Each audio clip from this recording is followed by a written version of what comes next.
السلام علیکم ورحمۃ اللہ وبرکاتہ۔ ناظرین، آپ دیکھ رہے ہیں میرا یوٹیوب چینل اور میں ہوں اسداللہ ابراہیم۔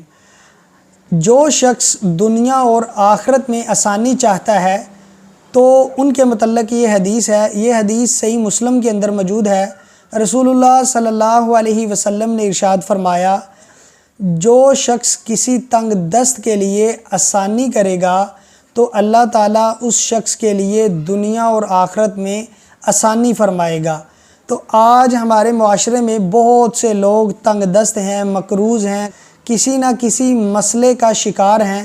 تو آپ کسی بھی شخص کا قرضہ ادا کر دیں، کسی کا بجلی کا بل ہے تو وہ ادا کر دیں، انشاءاللہ تعالیٰ اللہ تعالیٰ آپ کے لیے دنیا اور آخرت میں آسانی فرمائے گا۔ جزاکم اللہ خیر۔ السلام علیکم۔